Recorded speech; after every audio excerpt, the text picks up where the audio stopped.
Hello, everybody, and welcome back to the Off-Farm Income Podcast. Hey, thank you so much for joining us here on our YouTube channel for episode number 1011. Well, just about 2 weeks ago, I was honored to be part of a virtual conference put on by the Sustainable Farming Association of Minnesota, and I was on a panel. And during that panel discussion, I got introduced to some really, really interesting farmers from Minnesota who also had their own side businesses, their side hustles to make it all work. And one of those people was Mr. Wil Crombie. Now, Wil is in southern Minnesota, and he's got his side business, Man Alone Media, where he is doing media production and marketing, internet marketing, all of that for other farmers. He's helping to document and educate people on different organic and regenerative agricultural processes throughout the entire world, actually, through his filmmaking and his media company. In addition to that, he is running with his wife a company called Tree Range Chicken, and they're marketing with their business partners an organic and regeneratively based brand of chicken. It's a really, really interesting story, and I knew after doing the conference that I wanted to have Wil on the show, and we have got him on the show for you today. So I'm really excited to have him on and have him talk to you about all of this and his journey. His journey into entrepreneurship combined with farming comes from a totally different direction than mine, and I think there's probably a lot of you listening who have come from Wil's direction, not mine. I think it'll be really valuable to profile it for you. So we're going to get that started for you right now. Wil, welcome to the show. Thank you so much for coming on today.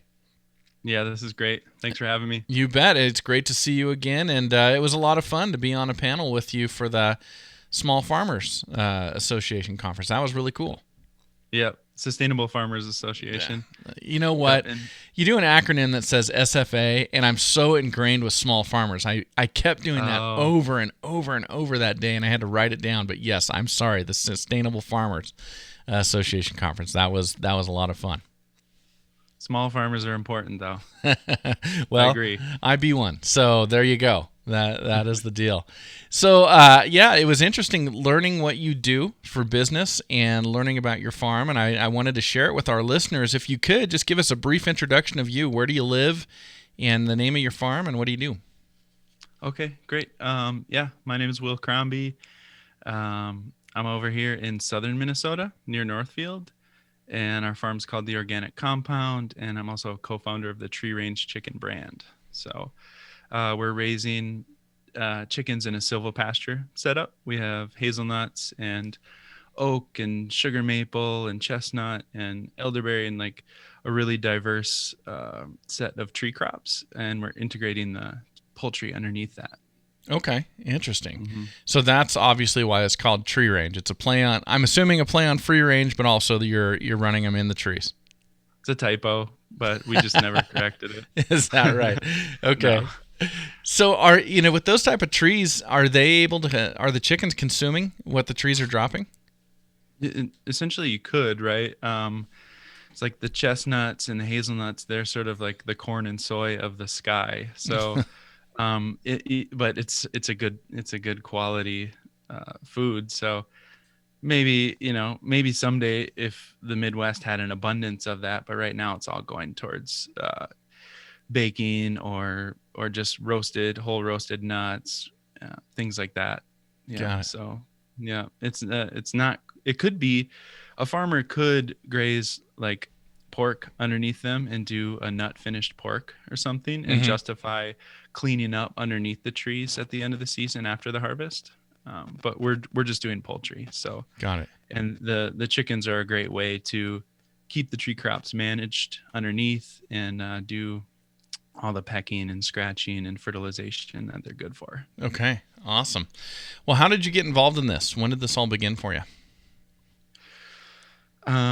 Farming for me came sort of after the fact of getting into film and video production. I got a bachelor's degree in 2009, and it sort of took this roundabout path to getting back to the family's land and building this passion for telling stories of eco-agriculture farmers or small, food-based businesses. So It wasn't until I had an experience in Hawaii. I was there filming for a band, and the tour ended, and I got to stay on an organic farm on a mountain. And I was like barefoot in a tent spraying worm juice on this guy's papayas and pineapples. And I said, this is the dream. I want to do this on my family's land. And my my parents were renting my grandfather's land, which they purchased, and were renting to a neighbor. And also the childhood home that I grew up in, I had the opportunity to start renting that. So Okay. it started from a small garden and grew into what it is today. Very cool.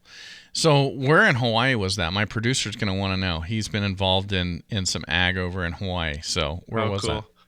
I was on the Big Island. Yep. So I was on like the Kona side, up the mountain with a farmer over there. Huh. Mm-hmm. Very cool. Met him at a kava bar.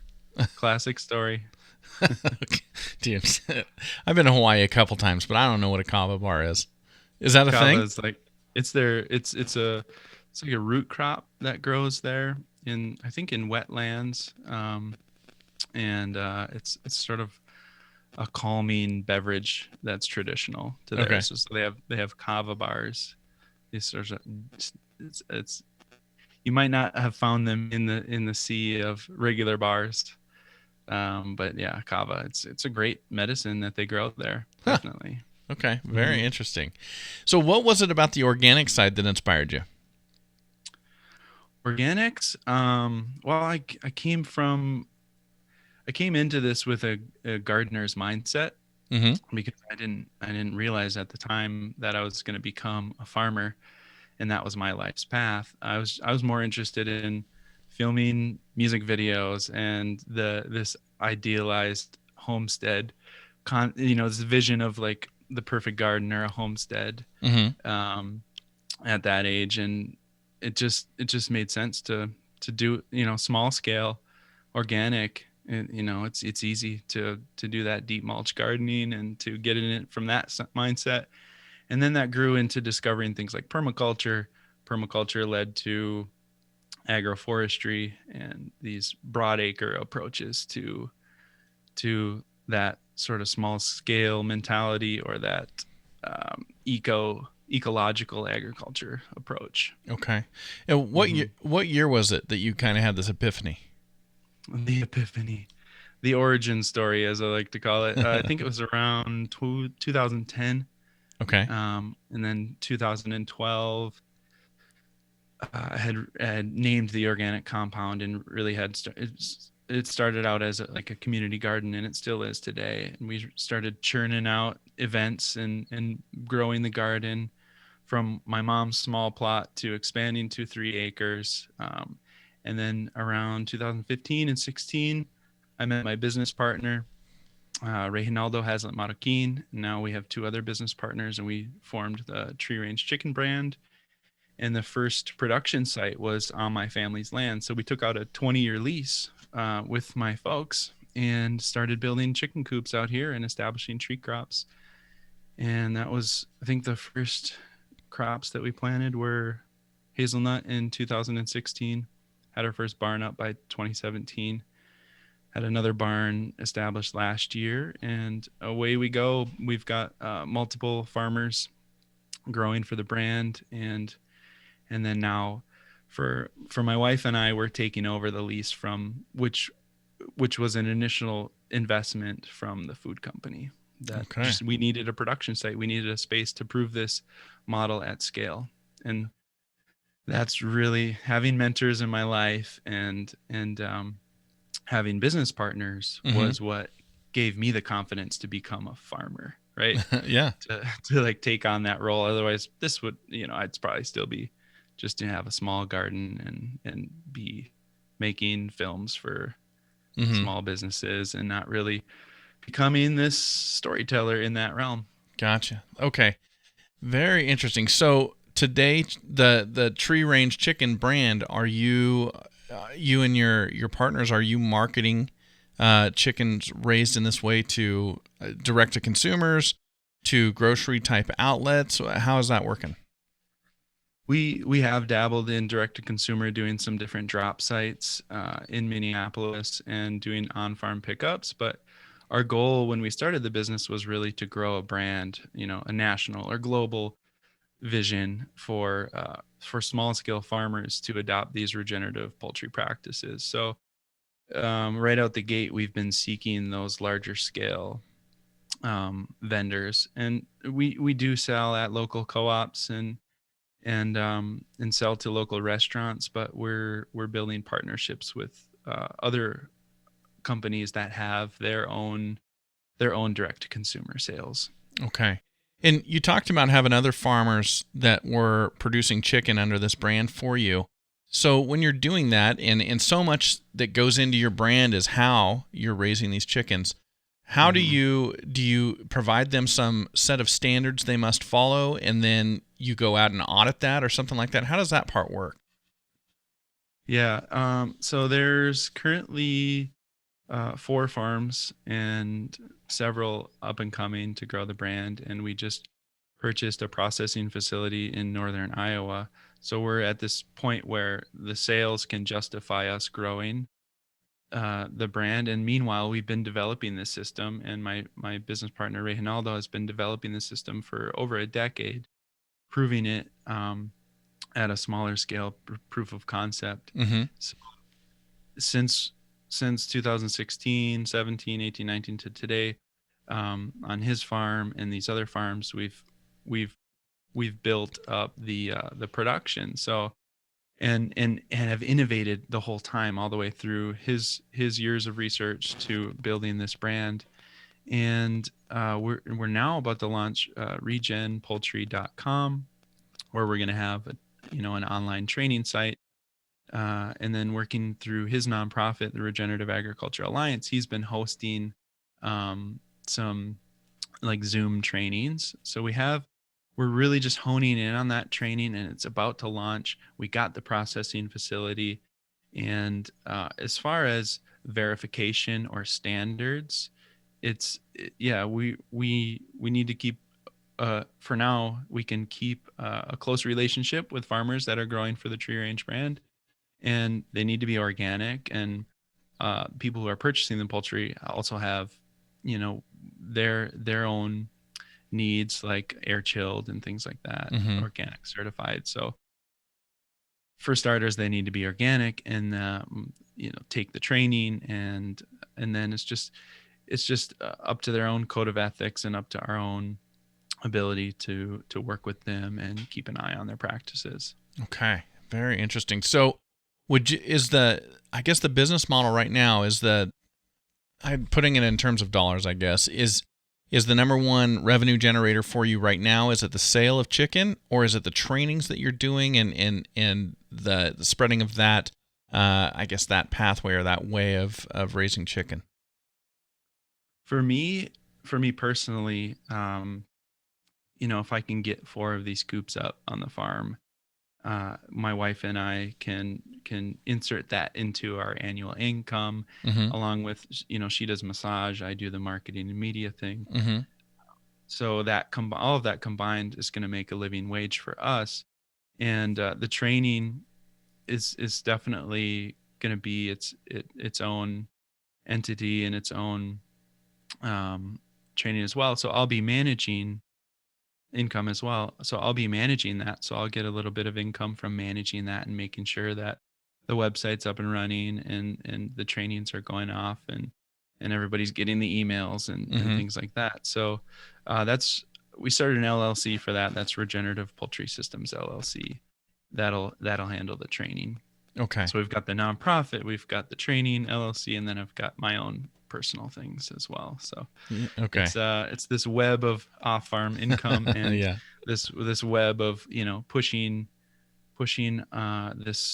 this regenerative poultry model out into the world. We've been thinking strategically about it, and so far so good. Oh, that's great, man. You've got layers. You've got layers of stuff going on. Yeah. But that's good, right? Multiple streams and ways of keeping this all sustainable. If one area, is suffering for one reason or another, you've got other areas to pick that up. Mm-hmm. Okay. So now what we highlighted during the conference, or what you talked about, as we were talking about side hustles and different streams of revenue to support your farming endeavor. Your media business is Man Alone Media. Do I have that correct? Correct. Yep. Okay. So tell us about that. How does that work? Well, like I said earlier, I have a bachelor's in film and video production, and through many years of working with different organizations and businesses, I've developed the skill set to do graphic design and web design and social media marketing and web marketing, email marketing. So I have this skill set, which has come in handy building the brand for Organic Compound, or building the Tree Range Chicken brand, and I've leveraged that to see the growth that I need there. Mm-hmm. And then simultaneously, I'm doing that part time as my off farm income. And basically, I have a W-2 job too, which is I'm doing the same thing, right? I'm Okay. working for Savannah Institute doing their web marketing and video production, and then I take on a few clients each year, and just do whatever their marketing needs are. I'm primarily a filmmaker though, so I've traveled around. I've been to Africa, I've been to Mexico, I've been around the Midwest making films about no-till agriculture, or I don't know if you've heard of the ecosystem restoration camps movement, but that's where I was in Mexico doing a film at a camp there at Via Organica. And I've traveled around the Midwest for Savannah Institute, capturing some really awesome farm sites. So I'm getting all the knowledge too, because I'm going to Yeah. these farms and documenting this. So I've got boots on the ground as a farmer myself, and I have to keep my chops up when I go out there, and I have to get the right camera angles and piece together the right story to tell these farmer stories. Mm-hmm. And it's really been great for me to like collect that wealth of knowledge while also building a business, and ideally eventually just being a farmer. That's the goal. Is just telling our own story and being a full-time farmer. Okay. So at some point, you're hoping that farming is exclusively what you do. That'd be great. Yep. Just farming, telling our own story. Uh-huh. And everybody else can, I can get my fix here and there throughout the year, maybe pull in a few dollars and, tell other people's stories, but end game, Yep. just hanging out at the organic compound, raising chickens and trees and my daughter, and hanging out with the family, and just, telling the story about what we're up to, Mm-hmm. and, bringing in friends too, and using our platform, the Organic Compounds platform, to tell other people's stories, but on our own time with our own marketing plan. That's the goal. Yeah, that's great. I love the goal. That's a great goal. And that's, so many of, and, on this show, so many of our listeners have that same goal. How in the world, A, do we get started farming? B, do we work it into something where we can live this life and we can leave that other life behind, that corporate or cubicle or whatever climate controlled life behind. And I haven't got there yet, but I've got as close. I feel like I've got as close as I can get without being all the way there, meaning I found a way to create a business that keeps me on my farm, and so I'm here all the time, 100% of the time. And so that's why I advocate for entrepreneurship, because I think that it's the closest thing you can get to the goal that you've got before you actually reach that goal. And obviously yours takes you off the farm, but it takes you to unbelievably cool places where you're getting an education. So that's a neat dual purpose you've got going on. Mm-hmm. Okay, so before this moment in Hawaii, had you always thought that you were going to want to come back and farm, or what? And the reason I'm asking this, because I know you said you were involved in gardening, you were interested in gardening at that point. But for me, I had like this 20-year period where I knew I wanted my own farm, and I spent like 20 years figuring out how this was going to happen. How are we going to make this happen? What was it going to look like? And so always kind of working towards that goal. But your story sounds different to me, to where you had this moment where you went, oh my goodness, I've got this family land and this legacy at my disposal, and I've just discovered this is what I want to come back to and do. Am I hearing that correctly, or is the story a little bit different than that? I guess if I was to elaborate on that a little bit more, I would mention the fact that I've always been in love with this land, my family's land, and so are most people that Sure. grow up on a farm or on a piece of property in the country. But when I was a teenager or younger, it was a paintball facility or a go-kart track that I could start there, Uh-huh.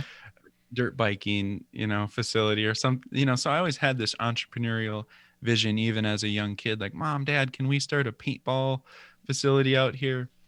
And then when I grew up and got into filmmaking and was really interested in the music scene and creating music videos and arts and culture and things like that, it was like an event center or a concert Okay. venue, a wedding venue. As I matured, and then once I got the farming bug, it was like, okay, maybe we'll host some weddings, maybe we'll throw some concerts out here, but let's build a really awesome regenerative farm. Let's build this community garden. Let's bring people out here and educate them on Okay. working with the earth and getting closer to growing your food. Okay. So you Hmm. always had that attachment to the land, always wanted to come back and do something on the land. It was just a matter of, I guess, waiting long enough for the right idea to kind of materialize in front of you. And the right people in my lives, the right mentors Uh-huh. and people to sort of walk me towards that path. When I was younger, the extent of my involvement with the farm was helping my grandfather bale hay, Okay. or maybe helping my mom uh, weed the garden a little bit. But there was no interest at a young age in Mm-hmm. becoming a farmer Okay. or going down that path. It was move to the big city, go to LA, become a comedy director, or some ridiculous dream like that. But Okay. that's not how life works out. Okay. Well, that's interesting though, because it sounds like if you were baling hay with your grandfather, it sounds like he had a more like traditional approach. I mean, what kind of farming was he involved in on this land? He was he was doing good work as a dairy farmer and a row cropper, and so the land that I'm on was mainly his pasture Okay. for some of his cows, and then of course his children got involved and transitioned as technology came in and chemical agriculture came in. He got involved in that through the life of his kids. He passed on. They continued to farm it. Um, and then what sort of got parsed out, what my parents bought, uh, and they rented out for a while, ended up in our hands today. I'm renting it from them. So Okay. yeah, it's this long journey from the Germans that got off the boat and traveled to the German Triangle here in Minnesota, Uh-huh. and yeah, here we are, 2021, trying to continue to figure out how to feed the world and get closer to the land. All right. Well, man, I had a whole set of questions lined up, but then you mentioned this German triangle thing. Now, anybody who listens to me on a regular basis, they'll hear all about my German heritage. I've got the Germans from Russia heritage, and a couple years ago, I was able to go to a museum for that in Lincoln, Nebraska, which is not horribly far from you compared to where I'm sitting in Idaho right now. But when you talk about a German triangle, are you talking about a multi-state area of German settlement or right there in Minnesota? I think it's multi-state, right? I mean, it's just Yep. the concept to what it means to me is that that area that really reminded them of the homeland is where Hmm. they ended up Okay. settling. The early settlers. Yep. Maybe it doesn't just apply to Germans, but No, as but far you're as right. Okay, so I just didn't know if we were talking about the same thing, but we are. So from like northern Kansas all the way up through Minnesota, kind of that region that reminded, well, for my ancestors, Nebraska and Kansas reminded them of where they were farming. Actually, in Russia, didn't remind them of Germany. It reminded them of the Volga Mm, River region of Russia. But anyway, that is a major tangent. But I couldn't let that go. I wanted to ask you about that. that's cool. I like digging into the history of the land and Yeah. thinking about what our ancestors had to do to to become farmers and homesteaders here, and envisioning what it used to look like and what those old practices were like and how we can move forward into the future. Yeah, it is a really interesting history, and it's an interesting history too because for the most part, that era of time is closed down. I always revel on this. I have so many people that listen who want to get into farming, and that is more difficult today than ever before if you're going to start from scratch. But when my ancestors came in the late 1800s, there were still people giving away ground if you would just farm it. So they would give, not that it was easy to get going and to survive on it, but people were giving away ground. Now ground is like the number one obstacle to getting started. Back then they were giving it away. Yeah, It just, right. yeah, it's interesting to reflect back on that. Yeah, for Mhm. sure. Okay, so you have now you've kind of changed the dynamics of at least the part of the farm that you're farming. Now, are your relatives still farming other parts of this land and still doing it in that traditional chemical-based farming method? Yeah, yeah, definitely. We took on 40 acres of tillable, and so there's still plenty of farmland in Mm-hmm. my uncle's control Gotcha. that just right across the street and in the neighborhood. The original farmstead that my mother grew up. It's a confusing story of like where the plots of land were and Sure. what they all owned, but the the farm that I knew growing up isn't in the family land anymore, but one of the houses is, and that's where my parents live Okay. today. I Okay. don't really know the full history of it's kind of confusing, but yeah, it's still being farmed, and there's a lot of farmers here in the region. We're not near suburbia or anything like Mm-hmm. that. It's still we're really close to the Big Woods State Park, and that really excites me is being close to that ecological preservation. But then yeah, there's a whole lot of farmers, just a Okay. lot of farmland and Awesome. lakes too here in And lakes. Minnesota. Yep. Yeah, I gotta get up there. I've only ever just had a layover. I don't count that as being in a state. So No. Minnesota is still not on my list. I gotta get to Minnesota still. Yeah, you do. I do. Okay, so the reason I was asking you about kind of this moment in time and when everything changed for you is I always talk about taking the skills you have and kind of retrofitting those over to your form of off-farm income. So you had all these skills in marketing and agriculture, not agriculture, marketing, filmmaking, all of that, web design, and that was all pointed in one direction. Once you decided to go farm and farm on this land, then you took those skills and you pointed them a different direction entirely, just almost exclusively towards agriculture. Do I understand that part right? Yeah, definitely.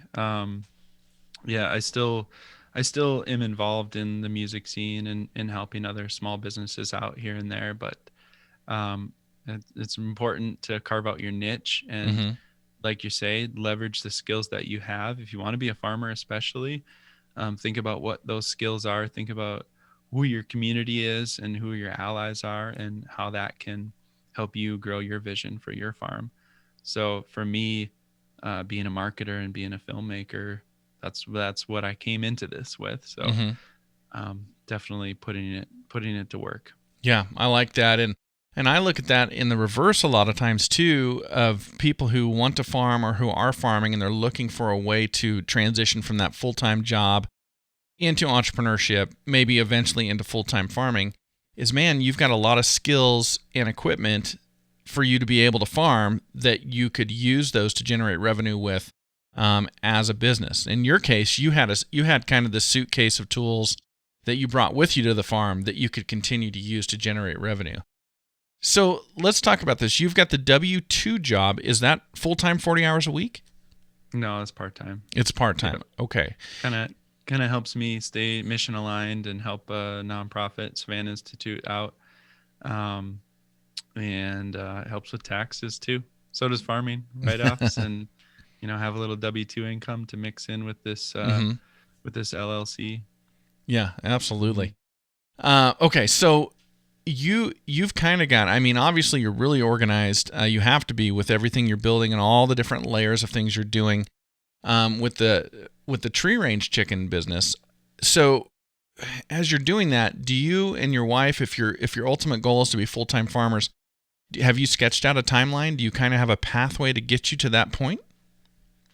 Yeah, and we're really lucky to have our business partners that have extensive business knowledge and are very, very much to a plan themselves as well. So we've been following their guidance and following the different organizations that we follow Mm-hmm. that, and have been lucky to have that upfront investment from them. But so we know what we need to to repay that back, and we know the economics of the poultry, which is to be viable. We need a few more barns out here, and the tree crops, they're a long-term investment. Mm-hmm. So yeah, we're looking at all of that, and we're slow. We're lucky in many senses to have this slow ramp on towards it, Okay. and lucky to be renting from family as Sure. well, and working with family and working in community. If I didn't involve the community and invite people out here to help us mulch the trees, to help us harvest the hazelnuts, we wouldn't be as far along as we are. So easing into it, Mm-hmm. and trying to get to a point where we can go full time, and a part of that is building our our our member site. So Organic Compound has a member site where we have a monthly membership, and we're telling our story, and we have this private space online. So I would encourage anybody to consider those sort of off-farm incomes, whether that be a membership-based storytelling or CSA type of approach, or um, yeah, just inviting people out to do events there and Mm-hmm. help with the process. So when you say membership-based storytelling, can you expand on Hmm. that a little bit? Describe what that Sure. means for people. Sure. Yeah. So we, being a filmmaker, I've got kind of an edge on that. But we have I built a monthly subscription based member site through Organic Compound's website, and sort of on the back end of that, we'll have private behind the scenes type of content that isn't making its way out into our social channels, and people pay monthly for that, and we'll send them gifts, and keep them in the loop of Okay. of what's happening on the farm. So what would be an example of some behind-the-scenes content that they would see the value in to pay for that Hmm. you don't give out to the general public? Yeah, well, I think the like what we're talking about today, I'll talk a lot about our story and how we've gotten to the point that we're at, and Mm-hmm. our goal is to empower leaders for a regenerative future. So we're sharing our story in hopes to help people, start their own homesteads or their own community gardens, Okay. or pursue their dreams this way. So we haven't gotten quite into the sort of, this is how we built this raised bed, or this is how we Mm-hmm. planted this many trees, kind of what you would expect from a membership like site that is sharing knowledge. However, I am building that with the poultry, regenerative poultry, regenpoultry.com. This is more just storytelling based and behind the scenes type of content. And right now, it's a lot of just friends and family that are supporting it. Mm-hmm. But I imagine as I get deeper into the more how-to type of content, then we can Sure. broaden that to the more broader public. Gotcha. Okay.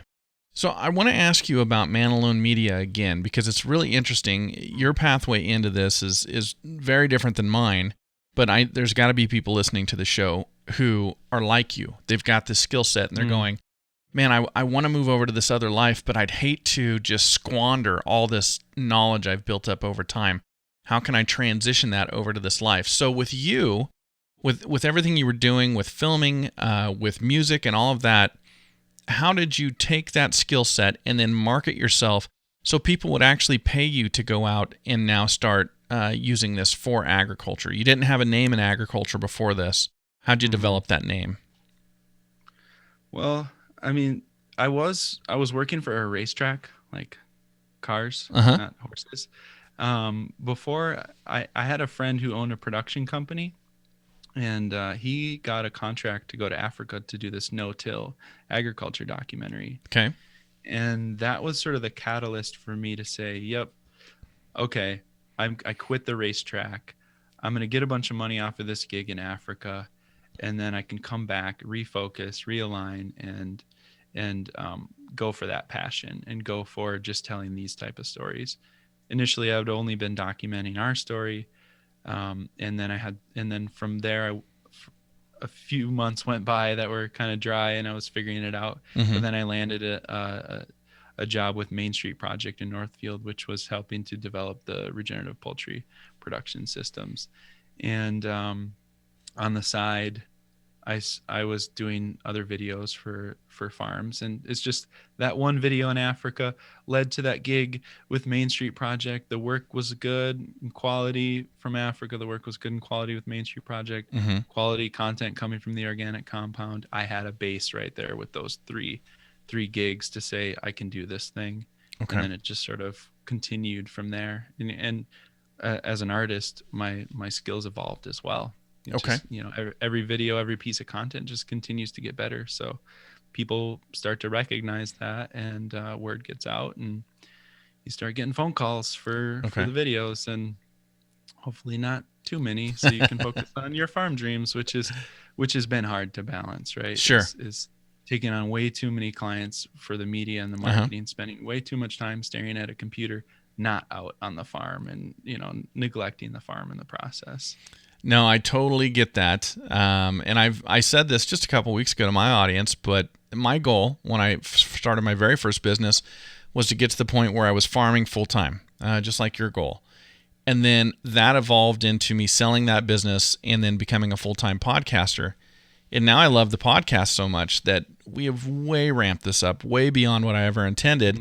Not to my dismay. It's because I enjoy doing it. But now I found myself in a position where I'm like, well, I don't see myself in a future where I'm not podcasting. The full-time farming aspect is not going to include me not doing this. But this I spend a lot of time in the studio now, less time than, it pulls time away from the farm, just like you're talking about. So yeah, that's a real thing when you start a business, because all of a sudden you start seeing success in the business, and that's fun and that's attractive too. And sometimes it feels like there's low-hanging fruit out there. Why wouldn't I grab it? Right. Mm-hmm. Yeah. Okay. Yeah. And you don't have the time or you don't have the money yet to just hire somebody on the farm. You don't have the money yet to hire somebody with the media company. That's right. You just have to keep running until you get your feet under the ground, or you land a bigger contract, and that sets you up for a while, kind of like the gig in Africa did for me. It set me up for a little bit so that I could, focus in and make some of those moves. Yeah. I call that the crazy time, and every transition has got that. And you're going to be busy during those times for sure. Okay, so I want to go back to that first opportunity in Africa. Were you actively looking for ways to use your skills in agriculture when that popped up, or did that pop up and make you go, "Oh, I could now leverage what I've just done, filmmaking about farming, into a focus on farming"? Which one of the two was it, or is it something different? I was ready. I was ready to shift towards agriculture at that point. And the reason that I was contacted by my friend and his production company was because he knew that I knew agriculture. He didn't know agriculture, but he got the gig to go to Africa, right? So he said, well, Will's a good filmmaker, and he also knows about this type of content. So he brought me out there, and we had a good time. We made some good films, and I was just lucky that that opportunity came at a time that I was ready to make this shift. Okay. Well, I'd love to kind of wrap this up with a piece of advice for our listeners, and I want to center it around this part of your story. If somebody out there right now, and it doesn't have to be filmmaking, but somebody out there, they've got a skill set that they've been using in a city, in corporate America, in some other thing totally unrelated to agriculture, and they want to make this transition, they want to make this move, and they want to convert this skill set over to keeping them in ag, how should they go about starting? What I don't know, what should they do to get the word out, or to start figuring out how to apply that into their new passion? Mm-hmm. Well, when you're saying that, it makes me think about how farmers are marketers, farmers are engineers, farmers are so many different things. You have to be a contractor, essentially. You have to be a builder. You have to be a constructor. You have to have a lot of different types of mindsets. So whoever you are, whatever your career path is right now, there's probably some way that you can plug in your skill set onto a farm setting, into your farm planning. So just start thinking about that now, and start thinking about how you can scale back whatever it is you're doing to become the full-time farmer that you dream of, and to find the ways that that skill can plug into being a farmer, or at least carry you along to get to the point where you're a full-time farmer. And also, don't just think about your skill set, think about the skill sets of those around you and your supporters and your family members who are going to be there for you when you need to I don't know, run out and rebuild that fence because the cows plowed through it, or whatever it is. You're going to need help. You're going to need the community. You're going to need customers. And yeah, it's a cumulative thing, and it takes a long time. You got to have patience, but if you can think about how your skills plug in and how your friends and family can plug in, you'll get there. Awesome. Take your time though. Be patient. Awesome. Well, it was great to meet you during the virtual conference, but even better to have you on the show. Thank you so much for doing this today. I'd love to give you a moment to plug whatever you want to plug, give out any website, social media, so people can connect with you. Mm-hmm. Great. Yeah, thanks for having me. This has been really, really awesome. Thanks for pulling me into this conversation. If people want to follow up and find out more about our work, go to organiccompound.org. On our socials, we've just been releasing this 6-part mini-series where we tell this story all the way from 2012 to today. We've been telling this story in these short minute-long snippets. And if you're interested in the chicken brand, check out treerangechicken.com. We're really excited about that brand, really excited about growing that and getting more farmers involved with that. So yeah, those are the two main entities that I want to plug, and that short series is going to excite people. And if you want to become a member and help us out and watch us grow, definitely head on over to organiccompound.org. Awesome. Thank you again, Will. It's been great. Thank you. Well, thank you for being here, everybody, and thank you again to Wil Crombie for coming on the Off-Farm Income Podcast. Thank you again to the Sustainable Farming Association of Minnesota for getting us together. That was great. Sorry about that slip up at the beginning. ICSF, I think small farm. It's just, I don't know. That's just the way my mind goes. I haven't been able to break myself of it. But thank you guys very much for having me on the panel and for connecting me and introducing me to folks like Will. That has been great. And everybody, we'd love to have you as subscribers here on our YouTube channel. Please click that subscribe button below, and we'd love to have you follow us on all of our different social media channels. You can find us on Facebook, Instagram, Twitter, and LinkedIn, everybody. And until next time, enjoy your journey to the ultimate lifestyle business, agriculture.